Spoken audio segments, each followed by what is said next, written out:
बीते 2 घंटे से एक घर के आंगन में सन्नाटा पसरा हुआ है। सब लोग हाथ में लकड़ी का एक एक लट्ठा लिए जा रहे हैं, लेकिन किसी की आंखों में आंसू नहीं है। बस एक अजीब सी शून्यता है। घर का सबसे छोटा सदस्य, जिसने अभी चलना भी ठीक से नहीं सीखा था, उसका नन्हा सा शरीर सफेद कपड़े में लिपटा हुआ सामने रखा है। अब उसे ले जाने का वक्त आया, लेकिन ये लोग उसे श्मशान की तरफ नहीं, बल्कि गांव के किनारे पीपल के उस पुराने पेड़ की जड़ की तरफ बढ़ रहे हैं, जहां की मिट्टी हमेशा थोड़ी ठंडी रहती है। उसे आग नहीं दी जाएगी, उसे मां की गोद जैसी मिट्टी में सुला दिया जाएगा। और इसके पीछे जो कारण है, उसे सुनकर आपके मन में भी सवाल नहीं, बस एक गहरी शांति उतर जाएगी। क्योंकि गरुड़ पुराण में मृत्यु के जिस कठोर विधान के बारे में बताया गया है, वो बच्चों के लिए नहीं बना है। गरुड़ पुराण को सुनने का नाम आते ही हमारे दिमाग में यमलोक की यातना, कर्मों का हिसाब और मौत के बाद की भयानक सच्चाई घूमने लगती है।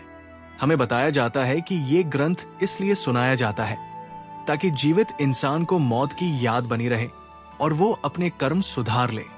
हिंदू धर्म में अग्नि संस्कार का विधान है।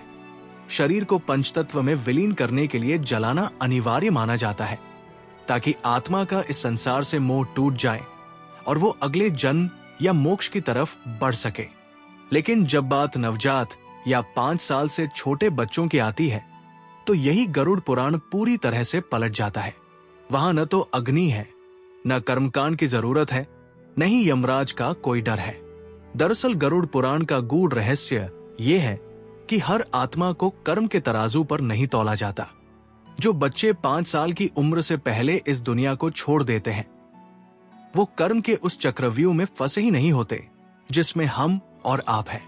शास्त्रों में साफ लिखा है कि इन बच्चों की आत्मा पर न पाप का लेप होता है, न पुण्य का।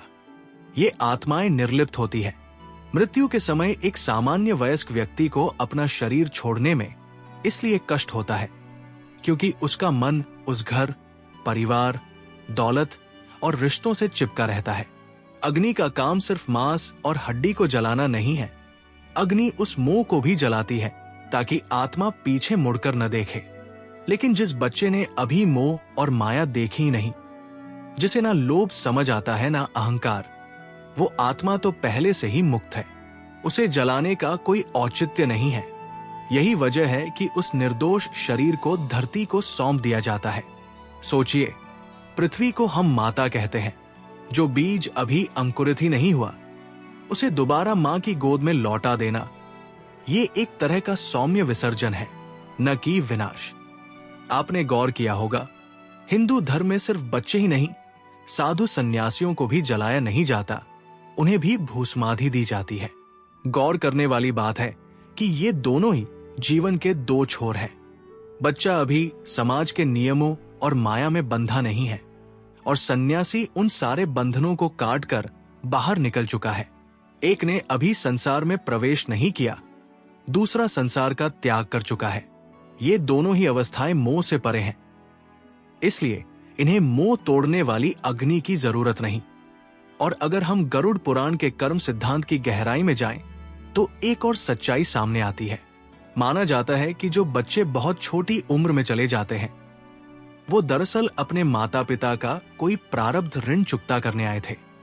उनका अपना कोई अलग से लेखा जोखा नहीं होता। वो सिर्फ एक पवित्र कड़ी बनकर आते हैं और चले जाते हैं। इसलिए उनके लिए न तो श्राद्ध की जरूरत होती है, नहीं तेरवी या पिंडदान की। यही कारण है कि उन्हें सिर्फ नहला धुलाकर, चंदन का लेप लगाकर, फूलों से सजाकर और सफेद वस्त्र पहनाकर मिट्टी में सुला दिया जाता है। उस नन्ही आत्मा को यमराज के दरबार जाने की जरूरत ही नहीं पड़ती। वो सीधे ब्रह्मलोक या फिर दोबारा किसी अच्छे योनि में जन्म लेने के लिए विचरण करती है। तो अगली बार जब कभी गरुड़ पुराण का नाम सुने और मन में मौत का भय उत्पन्न हो, तो ये भी याद रखिएगा कि सनातन धर्म के ये नियम कितने सूक्ष्म और वैज्ञानिक है। ये कोई अंधविश्वास नहीं है कि बच्चों का दाह संस्कार नहीं किया जाता। ये उस पवित्रता और निर्दोषता का सम्मान है जो शायद जीवन में सिर्फ एक बार बचपन में ही मिलती है। मृत्यु के बाद अग्नि उनके लिए है जो जीवन की जलन झेल चुके हैं। उन मासूमों के लिए तो बस ठंडी गोद चाहिए, आग नहीं। और अगर आपको लगता है कि हमारे ग्रंथों में छिपी ये गहरी बातें और लोगों तक पहुंचनी चाहिए, तो इस वीडियो को लाइक शेयर जरूर करें और साथ ही भक्ति संदेश अनलॉक्ड को सब्सक्राइब करना न भूलें। मिलते हैं अगली बार किसी और अनसुनी कथा के साथ।